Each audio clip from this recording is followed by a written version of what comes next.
7 साल की सजा, जमानत भी नहीं। रक्षाबंधन से महाराष्ट्र धर्म स्वतंत्रता अधिनियम 2026 लागू। महाराष्ट्र की देवेंद्र फडणवीस सरकार ने राज्य में महाराष्ट्र धर्म स्वतंत्रता अधिनियम 2026 लागू करने की अधिसूचना जारी कर दी है। गृह विभाग से 17 अगस्त को जारी नोटिफिकेशन के अनुसार यह कानून 28 अगस्त 2026 से प्रभावी हो जाएगा।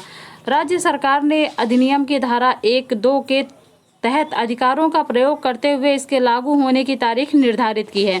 सरकार के अनुसार इस कानून का उद्देश्य जबरदस्ती, दबाव, धोखे, प्रलोभन या अन्य अवैध तरीकों से कराए जाने वाले धर्म परिवर्तन पर रोक लगाना है। नए प्रावधानों के तहत यदि कोई व्यक्ति किसी अन्य व्यक्ति का धर्म परिवर्तन कराने के लिए बल, छल या लालच का सहारा देता है तो उसके खिलाफ कड़ी कानूनी कार्रवाई की जाएगी। ऐसे मामलों में 7 वर्ष तक की सजा का प्रावधान किया गया है और यह अपराध गैर जमानती श्रेणी में रखा गया है।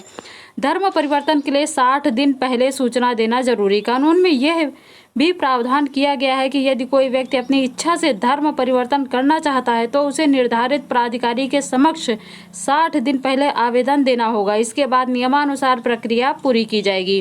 राज्य सरकार ने अधिनियम की धारा 1(2) के तहत अधिकारों का प्रयोग करते हुए इसके लागू होने की तारीख निर्धारित की है। सरकार जन्म लेने वाला बच्चा मां के धर्म का माना जाएगा। राज्य सरकार के फैसले में सबसे अधिक चर्चा उस प्रावधान को लेकर हो रही है जिसमें कथित तौर पर धोखे, छल या केवल धर्म परिवर्तन के उद्देश्य से किए गए विवाह के मामलों का उल्लेख किया गया है।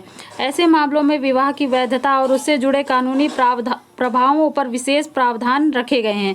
जानकारी के अनुसार यदि विवाह केवल धर्म परिवर्तन के उद्देश्य से किया गया पाया जाता है तो जन्म लेने वाले बच्चे को धार्मिक पहचान के संबंध में मां के विवाह पूर्व मूल धर्म को आधार माना जाएगा।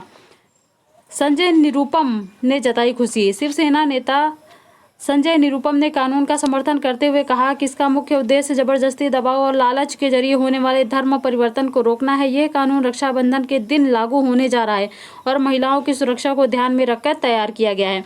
निरुपम ने आरोप लगाया कि कुछ मामलों में शादी के नाम पर महिलाओं को बहला फुसलाकर धर्म परिवर्तन कराया जाता है और बाद में उन्हें छोड़ दिया जाता है। उन्होंने कहा कि कानून का उद्देश्य ऐसी परिस्थितियों में महिलाओं के अधिकारों और उनके मूल धर्म की कानूनी स्थिति की रक्षा करना है। कानून में विवाह से जन्म लेने वाले बच्चों के धर्म से जुड़े प्रावधान शामिल हैं और राज्य सरकार महाराष्ट्र की बेटियों की सुरक्षा के लिए मजबूत कानूनी व्यवस्था बना रही है।